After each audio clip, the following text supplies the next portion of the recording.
Hello students, I hope all of you are very well at your home. In previous lecture, I taught you about elimination method and we have completed up to 3.4. Okay, today we are going to discuss about cross multiplication. Okay, so let's see, this is very interesting topic. Cross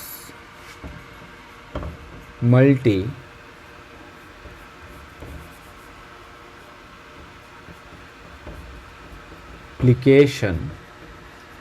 method. Okay, cross multiplication method, इनमें किन किन बातों का ध्यान रखना है आइए समझते हैं। सबसे पहली चीज़, हमारे पास पेयर ऑफ लीनियर इक्वेशन होने चाहिए। तो उसका स्टैंडर्ड फॉर्म किस तरीके से होगा, a1x plus b1y plus c1 is equal to 0 से equation 1, a2x plus b2y plus c2 is equal to 0 से इक्वेशन 2। ओके, यानी जो भी इक्वेशन दिया होगा उसको आप इस पैटर्न पर लिख लेंगे। इसके बाद हम क्या करेंगे, हम इसके कोफिशिएंट्स का इस्तेमाल करेंगे x और y को पता करने के लिए। ओके, तो सबसे पहला काम आपने जो है, अगर वर्ड प्रॉब्लम है तो वर्ड प्रॉब्लम से सबसे पहले आपने जो है कि लीनियर इक्वेशन फॉर्म कर लेना है दिए हुए इन्फॉर्मेशन से, फिर उस इक्वेशन को इस पैटर्न पे लिख लेना है। ओके, जैसा कि आपको मालूम है कि एक्सरसाइज 3.2 में हम लोगों ने पढ़ा था कि ये 3 टाइप के जो सॉल्यूशंस हमें प्रोवाइड करता है, या तो यूनिक सॉल्यूशन, या इनफाइनाइट मैनी सॉल्यूशन, या नो सॉल्यूशन। ओके, तो यहाँ पे हम लोगों ने क्या करना है, अगर आपको पूछता है कि हाँ आप पहले पता कर लो कि इसका यूनिक सॉल्यूशन आने वाला है या इनफाइनाइट मैनी सॉल्यूशन या नो सॉल्यूशन, तो आप जो है कि इसके रेशियोज़ को कंपेयर कर सकते हो। लाइक a1 अपॉन में a2 is not equal to b1 upon में b2, it means unique solution. Okay, unique solution,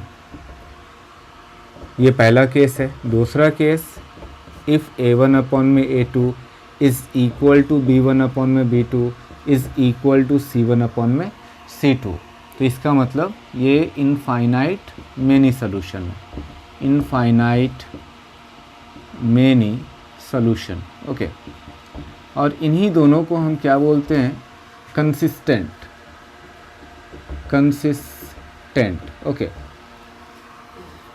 और तीसरा जो केस है वो a1 अपॉन में a2 is equal to b1 upon में b2 is not equal to c1 upon में c2। Okay, अगर ये केस आपको मिलता है तो यहाँ पे क्या होगा, नो सॉल्यूशन, और जब नो सॉल्यूशन होगा तो आप उसे क्या बोलेंगे, इनकंसिस्टेंट, इनकंसिस्टेंट। ओके, एक तो ये हो गया, अगर क्वेश्चन में पहले ही पूछ देता है कि आप बताइए कि इसका सॉल्यूशन जो है यूनिक होगा, इनफाइनाइट होगा या नो सॉल्यूशन होगा। अब इसके बाद हम क्या करेंगे, अगर नहीं पूछता है तो इसको हम यूटिलाइज नहीं करेंगे। फिर आइए, अब कोफिशिएंट का इस्तेमाल करके किस तरीके से हम वैल्यूज को निकालेंगे उस चीज़ को समझते हैं। ओके, आप x, y और 1 ऐसे लिख लीजिए। ओके, क्योंकि 2 वेरिएबल है और कांस्टेंट को हमने जो है उसका कोफिशिएंट 1 मान लिया है, तो यहाँ x और y और 1 थोड़ी थोड़ी दूरी पर आप लिख लें। अब इसके बाद जो कोफिशिएंट को लिखने का तरीका उसको ध्यान दीजिएगा, ठीक है। कोफिशिएंट को लिखने का क्या तरीका होगा, जब आपने x को कंसीडर किया तो उसके आगे वाले वेरिएबल्स के कोफिशिएंट को या कांस्टेंट टर्म को लिखेंगे। अगर यहाँ हमने x लिखा है तो इसके आगे y का कोफिशिएंट b1 है, तो यहाँ से b1 से शुरू करेंगे। ओके, सो b1, b2, c1, c2, इसको एक साइक्लिक ऑर्डर में लिख लेंगे। b के बाद c आता है, c के बाद वापस से a आएगा, a के बाद वापस से b आएगा, तो b1, c1, a1, b2। Okay, फिर इसके बाद b2, c2, a2 and b2, ऐसे आप लिख लेंगे। अब यहाँ पर ही क्रॉस मल्टीप्लिकेशन एप्लीकेबल होगा। ओके, अगर आप ऊपर से नीचे मल्टीप्लाई करेंगे तो वो टर्म जो होगा वो पॉजिटिव होगा, ये याद रखिएगा। ऊपर से नीचे की तरफ डाउनवर्ड जब आप मल्टीप्लाई करेंगे किसी कोफिशिएंट्स का, तो वहाँ पर जो टर्म्स होंगे वो पॉजिटिव होंगे, और जब अपवर्ड आप मल्टीप्लाई करेंगे तो वो टर्म निगेटिव कंसीडर करेंगे आप, ठीक है। इस बात को आप ध्यान रखिए, डाउन वाले में पॉजिटिव, अप वाले में निगेटिव टर्म होगा। डाउन वाले में पॉजिटिव, अप वाले में निगेटिव, डाउन वाले में पॉजिटिव, अप वाले में निगेटिव। ओके, अब आइए इसको किस तरीके से लिखना है उसको समझते हैं। ये सभी जो है कि हम लोग अपॉन में करके लिखेंगे ऐसे। x अब यहाँ क्रॉस मल्टीप्लाई कर देते हैं, b1 c2 minus okay b2 c1। Okay, पहला टर्म हमारा पॉजिटिव था, दूसरा टर्म हमारा निगेटिव हो गया। फिर इसके बाद इक्वल का साइन लगाएंगे आप, y अपॉन में y के साथ यहाँ पे इन दोनों कोफिशिएंट्स का जो है कि क्रॉस मल्टीप्लिकेशन होगा, c1 a2 minus c2 a1। Okay, और इसी तरीके से लास्ट वाले 1 के लिए इन चारों जो कोफिशिएंट हैं इनका आपस में क्रॉस मल्टीप्लिकेशन होगा, तो ये क्या हो जाएगा, a1 b2 minus a2 b1। Okay, अभी इसको समझिए, इतना लंबा नहीं होगा, क्वेश्चन को करते समय कुछ स्टेप्स जो है कि हम लोग स्किप भी कर सकते हैं। मेन यहाँ तक समझना था, अगर ये आपको समझ में आ रहा है तो क्रॉस मल्टीप्लिकेशन आपको समझ में आ गया। ओके, ध्यान से समझिएगा। सबसे पहला काम आपने क्या करना है, दिए हुए इक्वेशन को इस पैटर्न पे लिख लेना है। फिर उसके बाद जो भी इसके कोफिशिएंट और कांस्टेंट टर्म है, ठीक है, तो x, y और 1 ऐसे लिखने के बाद आपको यहाँ से b1 यानी y के कोफिशिएंट से शुरू करना है, b1 c1 a1 b1। Okay, आप देख सकती हैं एक साइक्लिक ऑर्डर में, उसी के बाद b2 c2 a2 b2। Okay, तो b2 c2 वापस से a2 एंड b2। ऐसा क्यों हो रहा है, ऐसा इसलिए हो रहा है, बात समझिएगा। जब आप जिस भी वेरिएबल को कंसीडर करेंगे उसके कोफिशिएंट का उस टर्म्स के लिए मल्टीप्लाई नहीं होगा, उसके बाद जितने कोफिशिएंट और कांस्टेंट बचेंगे उसका मल्टीप्लाई होगा। जैसे आप यहाँ y कंसीडर कर रहे हैं तो y वाले कोफिशिएंट को छोड़कर a1 a2 और c1 c2 का मल्टीप्लाई हो रहा है, आप देख सकते हैं, लेकिन एक ऑर्डर में। वैसे यहाँ कांस्टेंट टर्म के लिए 1 हम कंसीडर कर रहे हैं तो उसको छोड़कर a1 b1 और a2 b2 का मल्टीप्लाई कर रहे हैं। इतना करने के बाद आप क्या करेंगे, कैसे आपको x और y की वैल्यू मिलेगी, क्योंकि ये तीनों आपस में इक्वल हैं, तो हम x और y वाले टर्म को 1 की इक्वेट करके x और y के वैल्यूज पता कर लेंगे, ठीक है। तो यहाँ पर फॉर x पहली चीज़ निकल आएगी, x अपॉन में b1 c2 minus b2 c1 is equal to 1 upon में a1 b2 minus a2 b1। अब ये डिनोमिनेटर में यहाँ ट्रांसपोज हो जाएगा, सो x की क्या वैल्यू हो गई, x की वैल्यू हो गई b1 c2 minus b2 c1 upon में a1 b2 minus a2 b1। Okay, इसी तरीके से हम y वाले को भी 1 के साथ कंपेयर करेंगे, सो y अपॉन में c1 a2 minus c2 a1 is equal to 1 upon में a1 b2 minus a2 b1। तो y की क्या वैल्यू आ जाएगी, c1 a2 minus c2 a1 upon में a1 b2 minus a2 b1। Okay, और ये आपका सॉल्व हो गया। काफ़ी आसान था, कुछ नहीं था, थोड़ा सा लॉजिक है जो इस्तेमाल करना है आपको। ओके, तो आइए एनसीईआरटी के कुछ क्वेश्चन सॉल्व करके इसको और ज़्यादा हम लोग ट्रांसपेरेंट करते, क्लियर करते हैं। ओके, आप देख सकते हैं पहला क्वेश्चन क्या कह रहा है। पहला क्वेश्चन कह रहा है which of the following pair of linear equation has unique solution, no solution और infinitely many solutions. In case there is a unique solution find it by using cross multiplication method. Okay, तो पहला part हम लोगों ने consider किया, जैसा कि मैंने आपको बताया था पहले कि 3.2 में हम लोगों ने क्या डिस्कस किया था कि किस तरीके से रेशियोज़ को कंपेयर करके जो कोफिशिएंट हैं उनसे रेशियोज़ बना के कंपेयर करेंगे और पता करेंगे कि जो सोल्यूशन है यूनिक है, इनफाइनाइटली मैनी सोल्यूशन है या नो सोल्यूशन है। ठीक है, अगर इन केस आपका सोल्यूशन यूनिक होता है देन हम उसे सिंप्लीफाई करेंगे, सॉल्व करेंगे। सॉल्व करने का मतलब x और y की वैल्यू फाइंड करेंगे through cross multiplication method. Okay, तो चलिए देखते हैं सोल्यूशन।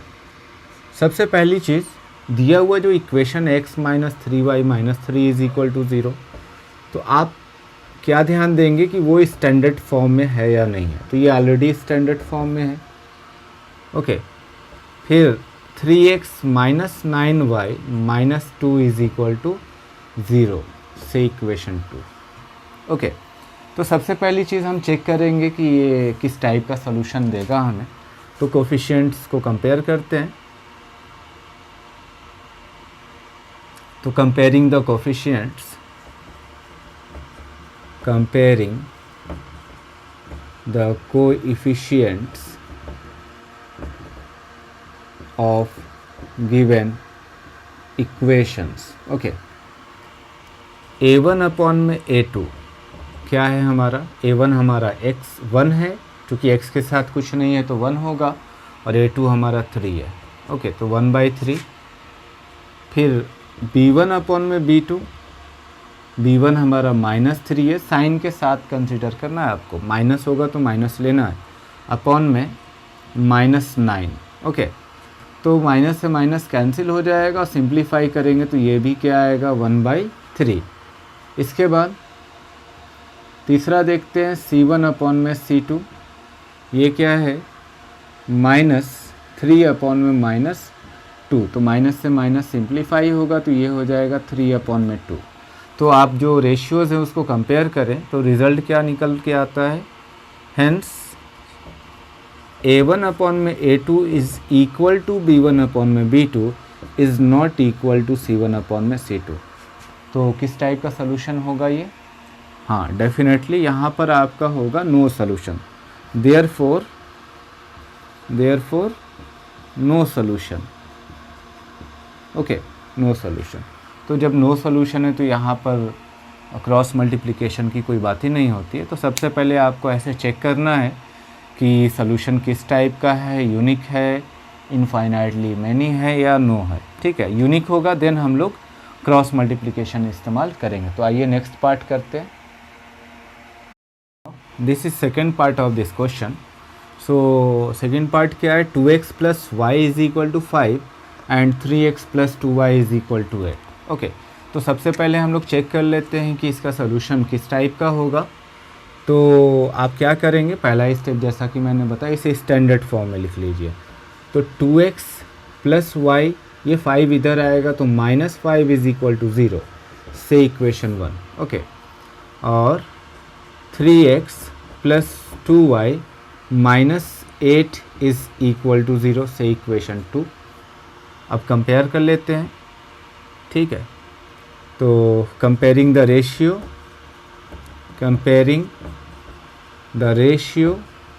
रेशियोज, सो a1 अपॉन में a2 क्या होगा आपका 2/3, और b1 अपॉन में b2 क्या होगा आपका 1/2। तो आप देख सकते हैं यहाँ 2/3 और 1/2 आपस में बराबर नहीं है। इस केस में आप क्या बोलेंगे, देयरफॉर या हेंस, जो भी आप वर्ड इस्तेमाल, a1 अपॉन में a2 is not equal to b1 upon में b2। Okay, so solution will be unique, solution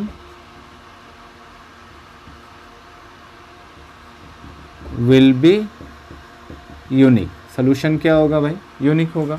तो यहाँ से ये क्लियर हो गया कि हमारा solution यूनिक होने वाला है। Then we are going to apply cross multiplication method. तो क्रॉस मल्टीप्लिकेशन मेथड के लिए जैसा कि मैंने बताया आपको क्या करना है, ध्यान से समझिएगा। सबसे पहला काम, आपको कोफिशिएंट्स को इस तरीके से नोट डाउन करना है। आपको क्या लिखना है, आप पहले एक बार लिख लो इसको। ठीक है, x, y एंड 1। उसके बाद कहाँ से शुरू करना है, मैंने बताया था b1 से। सो यहाँ पर b1, then c1, then a1 and then B1, तो यानी शुरू और लास्ट दोनों में B1 है बीच में, तो ये ऑर्डर एक साइक्लिक ऑर्डर चल रहा है, B1 के बाद C1 आता है, उसके बाद कुछ नहीं है तो A1 आ जाएगा, देन B1 आ जाएगा। ओके, और नीचे क्या होगा, same B2, C2, A2 and B2, और इसी जगह इसके कोफिशिएंट्स लिख लीजिए आप। ओके, स्पेस देकर थोड़ा आप लिखेंगे तो सारा आ जाएगा इसी में। B1 क्या है, अब यहाँ से आप इक्वेशन से उठा लीजिए, B1 आपका 1 है, B2 आपका 2 है, तो 1 2, C1 और C2 क्या है, -5 और -8 है, तो -5 -8, A1 A2 क्या है, 2 एंड 3, 2 एंड 3, B1 B2 क्या है, 1 एंड 2। ओके, यहाँ तक समझ में आ गया तो कमेंट बॉक्स में लिखकर बताइए कि यस सर, यहाँ तक क्लियर हो गया। ओके, हाँ, वेरी गुड। तो यहाँ तक आप लोगों को क्लियर हो गया कि कैसे कोफिशिएंट्स को लिखना है। इसके बाद जो है क्रॉस मल्टीप्लिकेशन में, जैसा कि मैंने बताया था, तो उस चीज़ को करना है। तो क्या करेंगे आप, x के अपॉन में ये जो चारों कोफिशिएंट दिख रहे हैं x के लेफ्ट है और राइट साइड में, इसका क्रॉस मल्टीप्लिकेशन होगा। ठीक है, एक बार जो है डाउनवर्ड होगा, एक बार अपवर्ड। डाउनवर्ड जो होगा वो पॉजिटिव टर्म होगा, अपवर्ड जो होगा वो निगेटिव टर्म होगा। ठीक है, तो अगर आप लिखना चाहते हैं वेरिएबल के टर्म में तो लिख लें, अदरवाइज डायरेक्टली आप मल्टीप्लाई कर लें। तो 1 और -8 का मल्टीप्लाई होगा तो रिज़ल्ट -8 ही आएगा। ओके, 2 और -5 का मल्टीप्लाई होगा, 2 और -5, चूँकि ये अपवर्ड है तो ये -10 होगा, लेकिन साथ में ये टर्म्स भी आपका क्या है, माइनस है, तो माइनस माइनस वापस से क्या हो जाएगा, प्लस हो जाएगा। ओके, +10 हो जाएगा। ये इज़ इक्वल टू, अगर आपको कन्फ्यूज़न हो रहा है तो मैं इसको और एक्सटेंड कर सकता हूँ। ठीक है, मैं एक्सटेंड कर देता हूँ क्योंकि फर्स्ट क्वेश्चन है आपके लिए। तो आप क्या लिखेंगे क्रॉस मल्टीप्लिकेशन में, जैसा कि मैंने बताया, वेरिएबल का पहले मल्टीप्लाई कर दीजिए, B1 C2 और अपवर्ड में जाएंगे -B2 C1, ऑर्डर ध्यान रखिए। Okay, is equal to y upon में C1 A2 -C2 A1 is equal to 1 upon में A1 B2 -A2 B1। Okay, ऐसे लिख लिया आप लोगों ने। अब इसके बाद जो भी वैल्यूज़ हैं इस कांस्टेंट टर्म के उसको रख लेते हैं। सो x अपॉन में B1 C2 मल्टीप्लाई करो, देखो B1 C2, B1 आपका 1 है और C2 आपका -8 है, तो B1 C2 तो ये -8 हो जाएगा। ओके, यहाँ पर भी माइनस है, इसको ध्यान रखना। B2 C1 का मल्टीप्लाई करो, B2 और C1 का मल्टीप्लाई करोगे तो ये -10 आएगा, और चूँकि यहाँ पर भी माइनस है तो -10 और माइनस ये हो जाएगा आपका +10 इज़ इक्वल टू, बहुत सिंपल है cross multiplication, C1 A2, C1 और A2 देखो, -5 और 3, -5 और 3 क्या होगा, -15 होगा।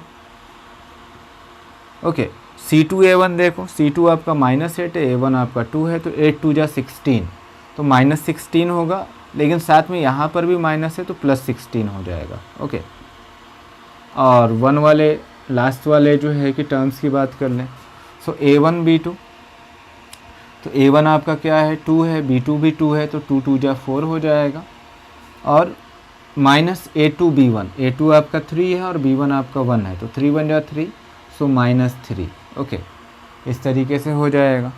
तो आप इसे एक स्टेप और आगे बढ़ा दें, सिंप्लीफाई कर लें। सो x अपॉन में क्या बचेगा, x अपॉन में -8 + 10 आपका हो जाएगा 2 is equal to y upon में क्या हो जाएगा 1, -15 और +16, तो ये आपका 1 हो जाएगा, और ये लास्ट वाला 1 अपॉन में 1। ओके, तो यहाँ वैल्यू पता कर लेते हैं, x की वैल्यू क्या हो जाएगी। सो x अपॉन में 2 इज़ इक्वल टू 1 अपॉन में 1, या x इज़ इक्वल टू 2, तो x की वैल्यू आ गई 2। y की वैल्यू पता कर लेते हैं, y अपॉन में 1 इज़ इक्वल टू 1 अपॉन में 1, सो y इज़ इक्वल टू 1। तो यहाँ x की वैल्यू 2 और y की वैल्यू 1 आ गई। आई होप कि आप लोगों को काफ़ी आसानी से ये समझ में आ गया होगा कि किस तरीके से हम लोगों ने क्रॉस मल्टीप्लिकेशन से इस इक्वेशन को सॉल्व किया है। ओके, अगर समझ में आ गया है तो आप कमेंट बॉक्स में ज़रूर लिखकर बताएं कि यस सर क्लियर हो गया है। और वीडियो को भी लाइक करें। ओके, आइए नेक्स्ट पार्ट की तरफ बढ़ते हैं। Now this is your homework. Okay, इससे पहले आप जो NCERT 3.5 क्वेश्चन नंबर 1 के जो बाकी 2 पार्ट हैं उसको आप ट्राई कीजिए। ओके, उसके बाद इन दोनों क्वेश्चंस को आप जो है कि सॉल्व कीजिए। क्या है question? Solve by method of cross multiplication the following system of equation. Okay, तो फर्स्ट पार्ट यहाँ पर दिया है 2x + 3y = 46। सेकेंड वाला इक्वेशन है 3x + 5y = 74। ओके, जब आप इसे क्रॉस मल्टीप्लिकेशन से सॉल्व करेंगे तो x और y की वैल्यू 8 और 10 आनी चाहिए। सेकेंड पार्ट है 2x - 3y + 1 = 0 and 3x + 4y - 5 = 0, और इसका रिजल्ट आपका x = 11/17 एंड y = 13/17 आना चाहिए। ओके, आई होप आप लोग काफ़ी आसानी से कर लेंगे, और आप सभी से रिक्वेस्ट है कि इसको सॉल्व करके शाम तक भेजें भी। ओके, क्योंकि बहुत से बच्चे पार्टिसिपेट नहीं करते तो आपका ही नुकसान है, इसमें मेरा कुछ नहीं जाता। इसलिए आप जितना पार्टिसिपेट करेंगे उतना ज़्यादा आपके अंदर जो नॉलेज है, स्किल है, सॉल्यूशन स्किल कि क्वेश्चन को किस तरीके से सॉल्व करना है, वो ग्रोथ करेगा। और एग्ज़ामिनेशन टाइम में किसी भी टाइप के, चाहे वो आपके यूनिट टेस्ट हों, चाहे आपके प्री बोर्ड्स हों, चाहे आपके जो है जो भी एग्ज़ामिनेशंस हो, तो उसमें आपके स्किल काफ़ी ज़्यादा आपको बेनिफिट देंगे। ओके, तो इसलिए प्रैक्टिस करते रहें। और इसी के साथ ये वीडियो लेक्चर जो है अपने अख्ताम पे पहुंच गई। तो मिलते हैं नेक्स्ट वीडियो में। Okay, bye bye.